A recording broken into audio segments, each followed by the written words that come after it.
Hello friends, ഇന്ന് നമ്മൾ ഉണ്ടാക്കാൻ പോണത് വളരെ ഹെൽത്തി ആയിട്ടുള്ള ഒരു പലഹാരമാണ്. 4 മണി പലഹാരമാണ് കേട്ടോ.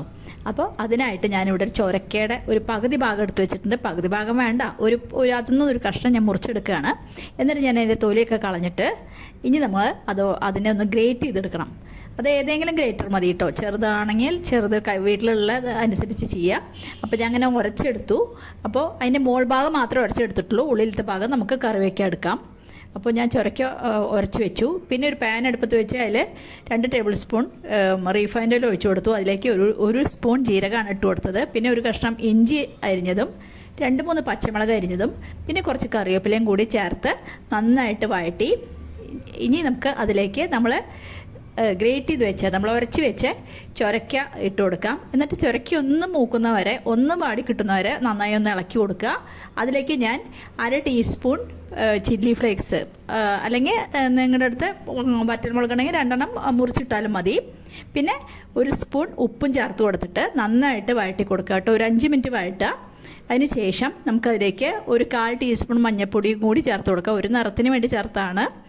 ഇനി നമുക്ക് ഒന്ന് നന്നായിട്ട് ഇളക്കി മസാല ഒന്ന് മൂത്ത് വരുന്നവരെ നല്ലോണം ഇളക്കി കൊടുത്തതിന് ശേഷം അതിലേക്ക് ഞാൻ 1 കപ്പ് വെള്ളമാണ് ഇപ്പോൾ ചേർത്ത് കൊടുത്തത്. ഇനി നമുക്ക് ഒന്ന് നന്നായിട്ട് അതൊന്ന് തിളപ്പിക്കാം. ഉപ്പും മുളകൊക്കെ ചേർത്ത് കഴിഞ്ഞു. ഇനി നമുക്ക് അത് തിളയ്ക്കുന്നവരെ വെയിറ്റ് ചെയ്തിട്ട് അതിലേക്ക് ഞാൻ 1 കപ്പ് റവയാണ് എടുത്തേക്കണത് ഇട്ട് കൊടുക്കാൻ വേണ്ടിയിട്ട്. അപ്പോൾ കുറേശ്ശെ റവ നമ്മൾ ആ തിളയ്ക്കണ ചുരക്കയുടെ ഇതിലേക്ക് ഇട്ട് കൊടുക്കുക. അപ്പോൾ ഈ ചുരക്കയുടെ കൂട്ട് ഇങ്ങനെ തിളച്ച് വരുമ്പോൾ കുറച്ച് ഇടണം കേട്ടോ, അല്ലെങ്കിൽ അത് കട്ട പിടിക്കും. അപ്പോൾ ഇടയ്ക്കിടയ്ക്ക് ഓരോ സ്പൂൺ ഇങ്ങനെ മുകളിൽ കൂടെ ഇട്ട് കൊടുത്ത് ഇളക്കി അതിനെ നമ്മൾ ആട്ട പോലെ ആക്കണം. അപ്പോൾ അതാണ് ചെയ്യണത്. അപ്പോൾ ഞാൻ കുറേശ്ശെ ഇട്ട് കൊടുത്ത് നല്ലോണം ഇളക്കി ഇനി ആ വെള്ളത്തിൽ ആ റവ നന്നായിട്ട് വേവുന്നവരെ നമ്മൾ ഇളക്കിക്കൊണ്ടിരിക്കുക. തീ മീഡിയത്തിലേക്ക് വെച്ചാൽ മതി. അപ്പോൾ ഞാനിപ്പോൾ റവ ഇട്ട് കഴിഞ്ഞു. ഇനി നമുക്ക് നന്നായിട്ട് ഇളക്കുക.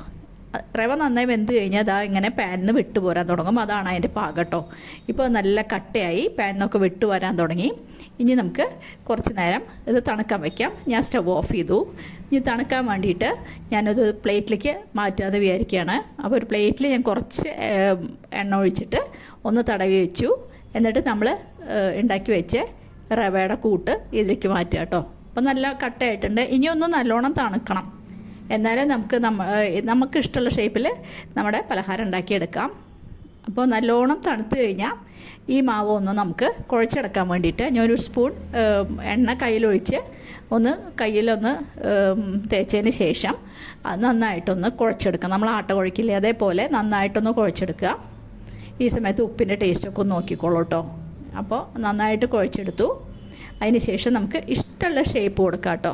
അപ്പോൾ ഞാനിവിടെ ഒരു പോർഷൻ എടുത്തിട്ട് നന്നായിട്ട് ഉരുട്ടി നല്ലൊരു ഉരുളയാക്കിയതിന് ശേഷം അങ്ങനെ നമ്മുടെ ഒരു പരിപ്പോടെ ഷേപ്പാക്കി, എന്നിട്ട് നടുവിലൊരു ഹോളുണ്ടാക്കി. എങ്ങനെ വേണമെങ്കിൽ ചെയ്യാം. ചെറിയ വടകൾ പോലെ ഉണ്ടാക്കാം, അല്ലെങ്കിൽ ഉരുട്ടി വയ്ക്കാം, എങ്ങനെ വേണമെങ്കിൽ ചെയ്യാം. അപ്പോൾ ഞാൻ ഇങ്ങനത്തെ ഷേപ്പാണ് കൊടുത്തത്. അങ്ങനെ ഓരോന്നും ഉണ്ടാക്കി വെച്ചതിന് ശേഷം നമുക്ക് സ്റ്റീം ചെയ്യാം, അത്രേ ഉള്ളൂ. അപ്പോൾ ഞാൻ 4-5 വേഗത്തിൽ ഉണ്ടാക്കിയിട്ട് വേഗം കുട്ടികൾക്ക് കൊടുക്കാമെന്ന് വിചാരിച്ചു. അപ്പോൾ ഞാൻ സ്റ്റീം ചെയ്യാമെന്ന് വിചാരിക്കുകയാണ്. അപ്പോൾ ഒരു ഇഡ്ഡലി തട്ട് എടുത്ത് വെച്ച് അതിലേക്ക് കുറച്ച് എണ്ണ ഒഴിച്ചു കൊടുത്ത് ഒന്ന് തടവിയതിന് ശേഷം ഇഡ്ഡലി പാത്രത്തിലേക്ക് വേഗം വെച്ച് നമുക്ക് സ്റ്റീം ചെയ്തെടുക്കാം. അപ്പോൾ ഞാൻ ഇഡ്ഡലി പാത്രത്തിൽ നിരത്തുകയാണ്. പതുക്കെ ഒന്ന് പൊട്ടാതെ സൂക്ഷിച്ച് വെക്കണം കേട്ടോ. അതിന് ശേഷം നമുക്ക് അടച്ചിട്ട് ഒരു 10 മുതൽ 12 മിനിറ്റ് വരെ വേണ്ടി വരും. അപ്പോൾ സ്റ്റൗ ഒന്ന് മീഡിയത്തിൽ വെച്ചിട്ട് ഒരു 10 മുതൽ 12 മിനിറ്റ് വരെ. ഇപ്പോൾ ഒരു 10-12 മിനിറ്റായി. ഞാൻ തുറന്നു നോക്കി. അപ്പോൾ നമ്മുടെ വട എല്ലാം എന്താ പറയുക, റവയുടെ വടയൊക്കെ നന്നായിട്ട് വന്നിട്ടുണ്ട്. കുത്തി നോക്കിയപ്പോൾ പിടിക്കണമൊന്നുമില്ല, നല്ലോണം വെന്തിട്ടുണ്ട്. അപ്പോൾ നമ്മുടെ 4 മണി പലഹാരം തയ്യാറായി. എല്ലാവരും ചെയ്ത് നോക്കിയിട്ട് അഭിപ്രായം പറയണം. അതുപോലെ എൻ്റെ വീഡിയോസ് ആരെങ്കിലും ആദ്യമായിട്ട് കണ്ടെങ്കിൽ ഒന്ന് സബ്സ്ക്രൈബ് ചെയ്ത് സപ്പോർട്ട് ചെയ്യാൻ മറന്നു പോകരുത് കേട്ടോ. അതുപോലെ എല്ലാവരും ഒന്ന് ലൈക്ക് ചെയ്യണേ. അപ്പോൾ അടുത്തൊരു പുതിയ വീഡിയോ ആയിട്ട് നമുക്ക് അടുത്ത് തന്നെ കാണാം. താങ്ക്